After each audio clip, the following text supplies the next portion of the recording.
There's no denying the run of swells to kick off 2023 has been nothing short of amazing here in Southern California. I feel incredibly lucky to have been able to run around filming almost 3 straight weeks of things we just don't see much around here, including ground-shaking huge waves, surfers testing their dedication and drive by paddling out through relentless wave after wave sets just to feel the rush of gliding down a mountain of water, and witnessing the pure happiness on their faces after one of these sessions. I got pitched so many times. I was in the lip. Dude, it was fun.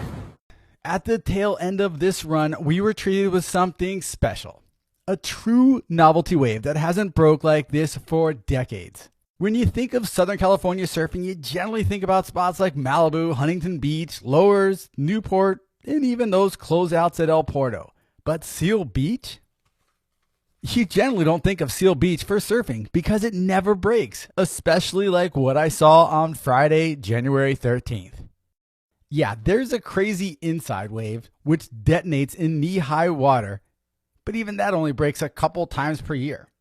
And you have to be really good and have absolutely no fear to attempt to ride those. Yeah, I'm going to show you the clips from that psycho wave later in the episode. The thing that made this day unique were the waves breaking about a half a mile plus out in the ocean. Now, before you go making plans to go surf this wave, don't waste your time. Like I mentioned earlier, it breaks once every couple decades, and attempting to time it would be as useless as an ejection seat on a helicopter. The few that scored this magical day have surfed this region for a very long time, and their local knowledge paid off. So here's what makes this wave so special, aside from how rare it is. First, it's a shoulder-burning long paddle out. The sets were breaking past the end of the jetty, that area where the larger fish roam.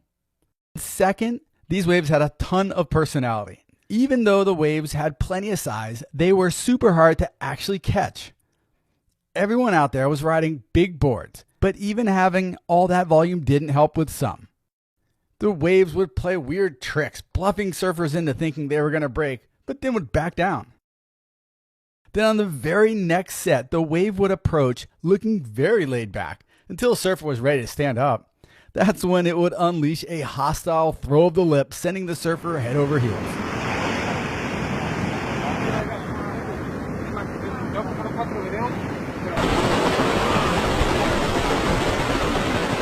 And finally, the third reason. The takeoff spot on these waves were extremely narrow. If the surfer wasn't in the exact right spot, they wouldn't be able to catch it no matter how good the wave looked. That is literally one of the most frustrating things that can happen to a surfer.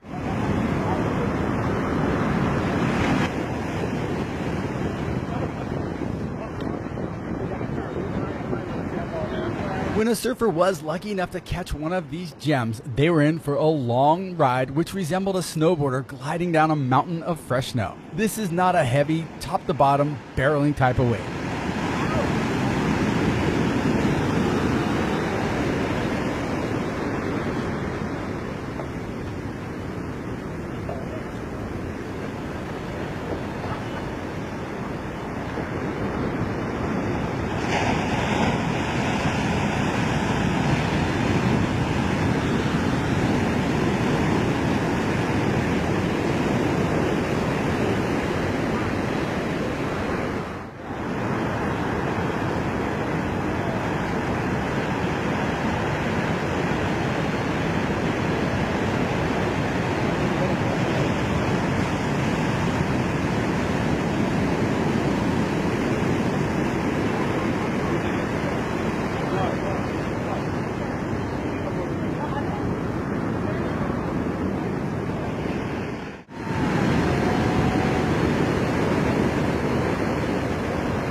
You can go really fast, but it's playful, often leaving enough room on the face to be shared by a couple of surfers.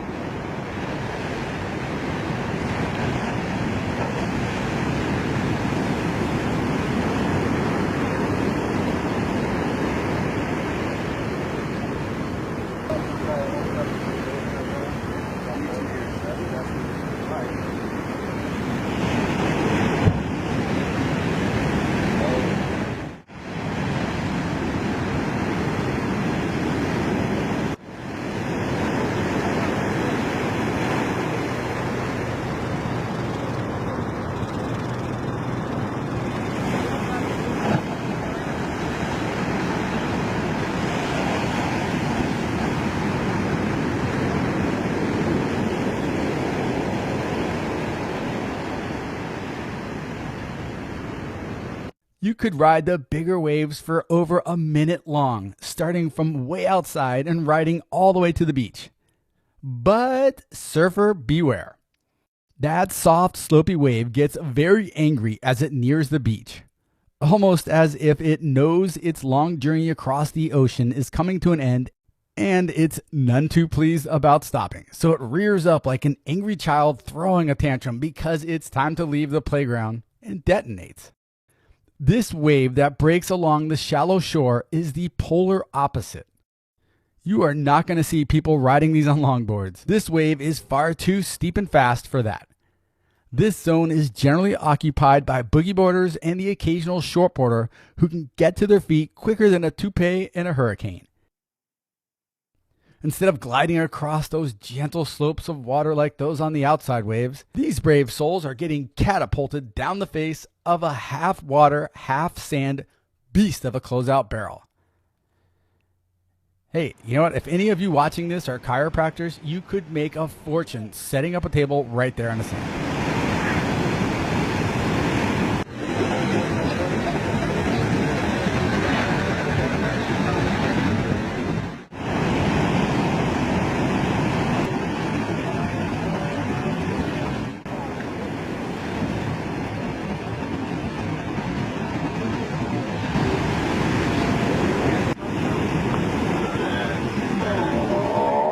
Oh.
So there you have it, a rare, once in a few decades swell. Hey, thanks for watching. I'm Brad Jacobson, and I'll see you on the sand.